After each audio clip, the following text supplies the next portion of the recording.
आप सब लोगों का स्वागत है। तो जैसा कि आप सभी लोगों को पता है कि आने वाले समय में बिहार एग्रीकल्चर कोऑर्डिनेटर और यूपी में एजीटीए की वैकेंसी का एग्ज़ाम आप सभी लोगों को देखने को मिलेगा। लेकिन तो एजीटीए का जो एग्ज़ाम है अभी उसमें कुछ समय लग सकता है। तो आप सभी लोग अपनी तैयारी को बेहतर बनाने के लिए हमारे इस यूट्यूब चैनल के माध्यम से आप सभी लोग अपनी तैयारी कर सकते हैं। और आप सभी लोगों को अगर क्विज चाहिए तो आप सभी लोग टेलीग्राम चैनल जरूर ज्वाइन करिए। हर संडे आप सभी लोगों को फ्री क्विज कराया जा रहा है, जिसमें आपके कुछ महत्वपूर्ण क्वेश्चन रखे जाते हैं। तो वो उस क्वेश्चन में जो भी छात्र यानी फर्स्ट सेकंड थर्ड स्थान प्राप्त करते हैं उनको कुछ ना कुछ एक छोटा प्राइज दिया जाता है।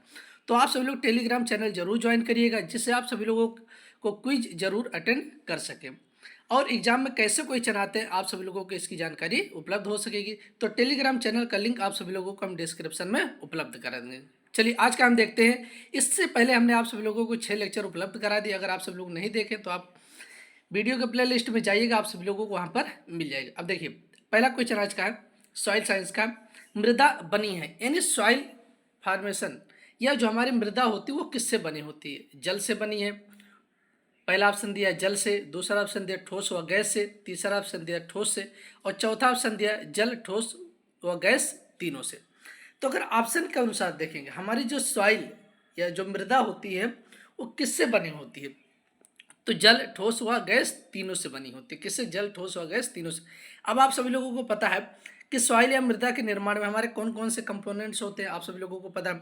जैसे अगर हम बात करते हैं 100% होता है तो 100% में हमारा 50% स्पेस पाया जाता है और 50% हमारा सॉलिड होता है। ठीक है, तो 50% जो होता है, जो सॉलिड होता है, उसमें अगर हम बात करते हैं मिनरल मैटर या खनिज पदार्थ की मात्रा जो पाई जाती है वो 45% पाई जाता है, ऑर्गेनिक मैटर की मात्रा 5%। तो ये हमारा सॉलिड पोर्शन हो जाएगा। और जिसमें स्पेस होता है, पोर स्पेस जो होता है, उसमें हमारा 50% रहेगा। 50% में 25% हमारा एयर होता है और 25% हमारा वाटर होता है।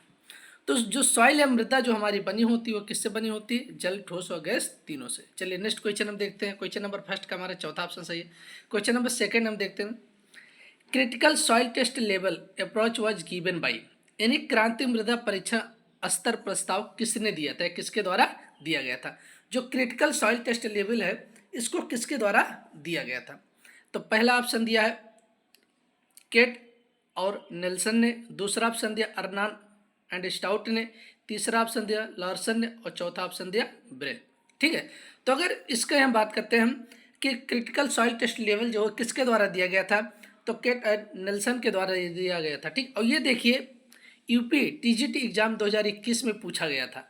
तो कौन सा हमारा क्वेश्चन किस एग्जाम में पूछा गया है वो आप सभी लोगों को यहाँ पर हम जरूर बता देंगे। तो क्वेश्चन नंबर अगर हम 2 की बात करेंगे, क्रांति मृदा परीक्षण स्तर प्रस्ताव किसने दिया था? तो केट एंड निल्सन के द्वारा दिया गया था। क्वेश्चन नंबर 2 का हमारा पहला ऑप्शन सही। चलिए क्वेश्चन नंबर 3 देखते हैं।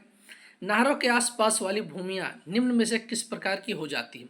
यानी जो हमारी नहर है अगर उसके आसपास की भूमियां जो होती हैं वो किस प्रकार की हो जाती हैं?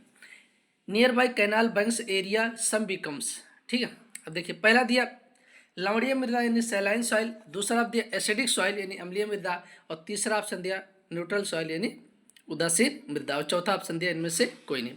अब देखिए नहरों के पास जो हमारी मृदा होती है वो अगर देखा जाता है सैलाइन सॉइल या लवणीय मृदा हो जाती है। और सैलाइन सॉइल या लवणीय मृदा होने का कारण क्या होता है? क्योंकि नहर का जो पानी है वो रिसाव होकर धीरे धीरे उसमें सोडियम और मैग्नीशियम के लवण एकत्रित हो जाते हैं। क्या हो जाते हैं?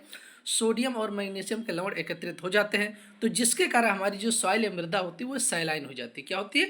तो अगर पूछ लेता है कि नहरों के पास की जो हमारी मृदा है वो लवणीय होने का कारण क्या होता है, तो सीधे आप सभी लोग कह सकते हैं कि सोडियम और मैग्नीशियम के लवण एकत्रित होने के कारण। ठीक है, चलिए क्वेश्चन नंबर हम 4 देख लेते हैं।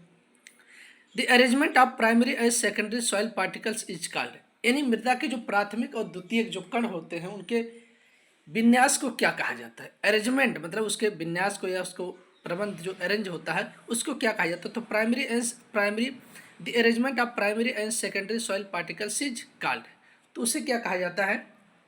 प्राथमिक और द्वितीयक मृदा कणों के विन्यास को क्या कहा जाता है? पहला ऑप्शन दिया सॉइल पोरोसिटी, दूसरा ऑप्शन दिया सॉइल टेक्सचर और तीसरा ऑप्शन दिया सॉइल स्ट्रक्चर और चौथा ऑप्शन दिया ऑल ऑफ दीज, यानी मृदा सांद्रता, मृदा कड़ाकार और मृदा संरचना।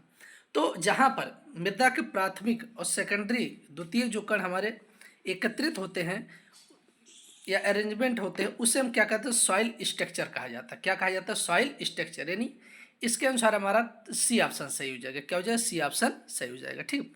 और अगर हम कह सकते हैं जहाँ पर हमारा सैंड सिल्ट और क्ले का प्रोपोर्शन यानी जो अनुपात होता है, तो उससे क्या कहा जाता है, सॉइल टेक्सचर कहा जाता है। क्या कहा जाता है, सॉइल टेक्सचर यानी मृदा कणाकार कहा जाता है। जहाँ पर सैंड सिल्ट और क्ले के हमारे जो होते हैं, इन सभी कणों का जो अनुपात होता है उसे हम क्या कहेंगे, सॉइल टेक्सचर।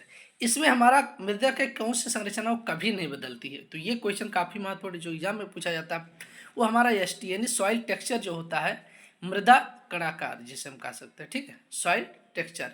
तो सॉइल टेक्सचर जो होता है ये कभी नहीं बदलता। ये भी क्वेश्चन आपका हो गया। क्वेश्चन नंबर 4 की बात करेंगे, 4 में हमारा सी ऑप्शन। क्वेश्चन नंबर 5 हम देख लेते हैं। ये भी क्वेश्चन देखिए यूपी टीजीटी 2021 में पूछा, ये भी पूछा गया। तो ऐसे क्वेश्चन आपके एग्जाम में पूछे जाते हैं। Red soil are mainly found in, लाल मृदा मुख्यतः कहाँ पर पाई जाती है। आप सभी लोगों को पता है कि लाल मृदा अगर देखा जाए तो मुख्यतः हमारा कहाँ पर, तो ये हमें तमिलनाडु में पाई जाती है। कहाँ पर, तमिलनाडु में पाई जाती है।